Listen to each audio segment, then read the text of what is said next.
Hello everyone, welcome to Gary Mack Studio. Today's topic, I want to talk about patience. How patience can be an adversary or patience can be an advocate. It can be a positive, it can be a negative. It depends on how we apply it. So, guys, today let's talk about how patience can change your life. So, if you would just subscribe to Gary Mack Studio, just hit the button. It don't cost you anything, and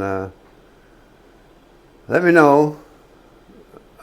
Let me know if you like or if you don't like. But I want to get right into this, and I'm going to start with a little story about my daughter, Leslie. And I talk about her a lot, and I talked about her in the last video, that first video I did here a week or so ago.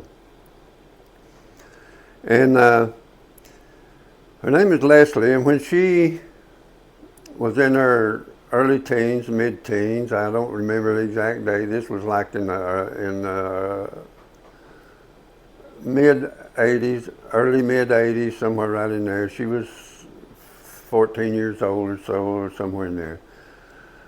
She wanted to go to this, I don't remember what the situation that was, but she wanted to go somewhere that I didn't approve of, was to spend the night with someone or go to a party or something, but I didn't approve of it, and I told her no, she couldn't go. Well, she wanted to go so bad that she went into rebellion, and she had never, ever done that before to her dad or her mom.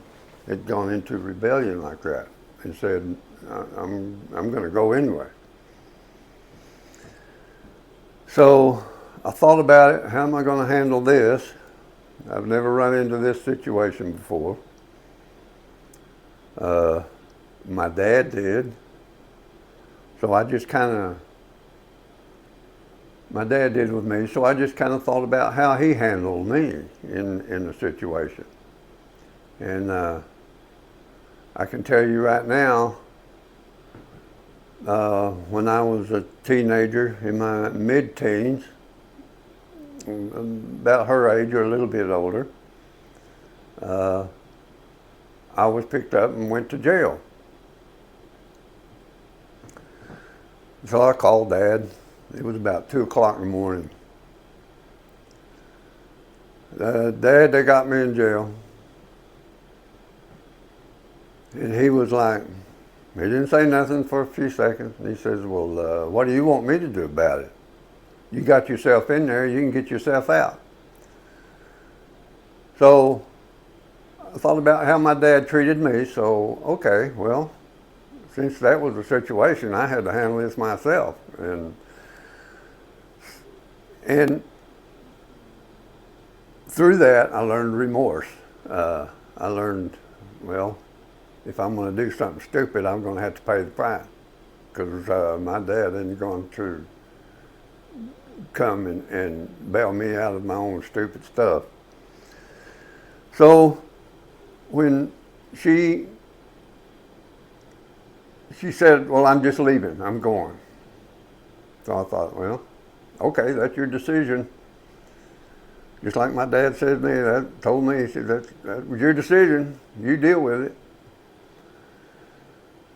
So she started packing the clothes and stuff, and I go, wait a minute, hold on. You're not taking those with you. Those are not your clothes. Those are mine. I paid for them with my money. I'm just letting you use them. And I think that kind of took her back a little bit, and she didn't know how to handle or respond to that. And she had a little thing there, and I think she had her makeup and stuff in it. I don't know what all she had in that little bag, suitcase, whatever it was. And her mom, my wife, she went into a panic, and she was panicking. She was, no, we got to stop her. And I said, no, let her go. So we was in another room, and we were waiting for her to, Leslie, to pack her clothes and stuff. And she went out the door and left. And boy, my wife, she went into crazy. So I said, hold on, because our daughter loved, and I explained this in that last video I did, how she loves to be with her parents, and she didn't like to be anywhere else. She wanted to be by her side all the time. I said, just hold on, let's just hang on, we'll see what happens here.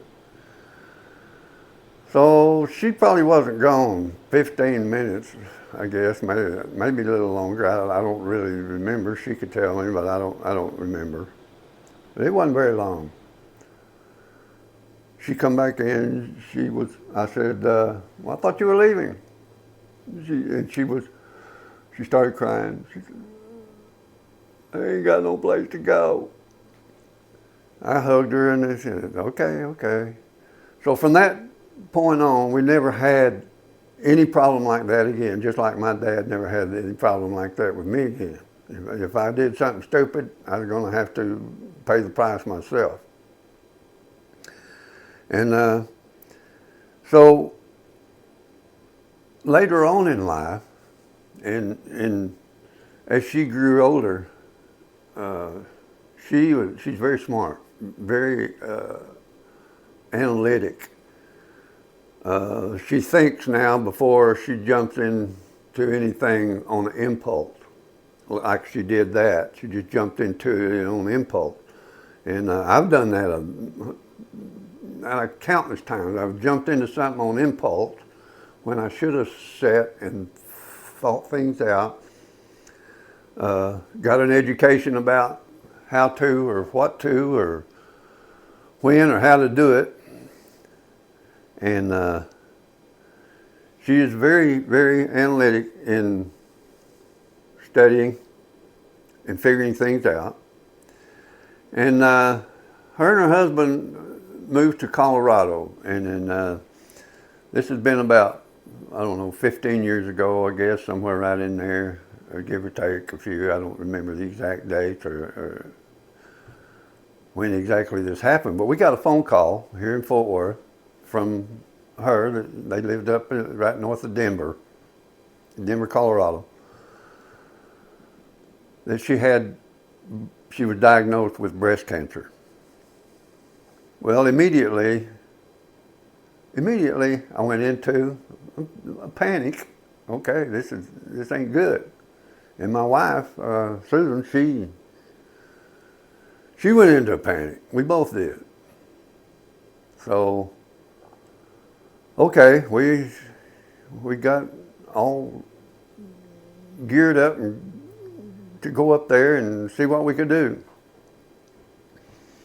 But in the meantime, I got to thinking about this, and I got to thinking about Leslie and the way she is, and how she overcome adversity throughout her life, with adversity that she had faced. But when she come to this cancer thing, it come to a halt. She went into a panic. And she didn't think it through at first. So the doctor told her, you got to do this. You're going to have to take this. You're going to have to take this chemo. You're going to have to take these radiation treatments and all this stuff, or you're going to die. She was going by what the doctor said, without studying it herself. And then after a few treatments, she began to study about cancer, about treatments, and how to overcome, how to cure yourself from cancer. And so she studied, and she learned, and she became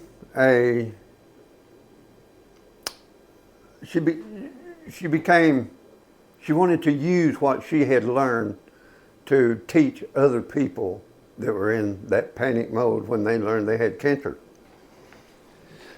She wanted to give of herself, what she had learned. This is that's just her nature. And that's the nature of myself, and that's the nature of her mom. We always have given of ourselves to help someone else in need. And I'll give some testimonies about that, about giving of myself to others. I did volunteer prison ministry for 25 years, giving of myself. There wasn't no money involved in it at all. I used my own money to finance my own way. Anyway, that was just her nature. And I'm proud that she inherited that tenacity from myself and her mom. So she just wanted to help somebody. She just wanted to help people. So she became a holistic cancer coach. She learned all this stuff. She learned all this stuff about nutrition and what nutrition can do to build up your body's immunity against cancer and against diseases. So she learned all this stuff, and then she started applying it. And now then she's got people coming to her, wanting her to tell them how they can overcome that same adversity that she did. And she's been cancer-free now for, I don't know what, 12, 15 years? However long that's been, I don't really remember. But she goes on Facebook, Instagram, just every day, and gives a little uplifting, you can do this. You can do this if you apply. You can do this through tenacity to make it happen. You can be the boss of your body. Be the boss of your cancer, and that's her slogan. In fact, I think that's her website. I don't remember. I'd have to look it up, and I'll post it on there at the end of this video. It's the Cancer Boss, Leslie Nance, and she will help. So you have the power in your own self to take control of whatever your situation may be, whether it's finances, whether it's a job, whether it's, man, it doesn't matter what it is. You can take control of it if you will sit down and study it through and find out how to overcome without jumping out on impulse and doing something stupid that's going to harm you. And I've done that so many times. And I can tell you right now, there's nothing greater than to sit at the feet of an old man and listen. Because likely he's been through some stuff. He's been to a place that you probably haven't been to. And listen. Because there's wisdom in age. And the older we get, I'd like to say the smarter I get, but sometimes I have to question that even. Because sometimes I do jump out on impulse without thinking and do something stupid. Anyway, guys, get control of your own being. Research it, study it, learn of it, and then react upon it. If you go to war without some kind of plan, you're going to lose. So hang in there, love it. Love y'all. We'll catch you guys on the next turnaround. Bye-bye.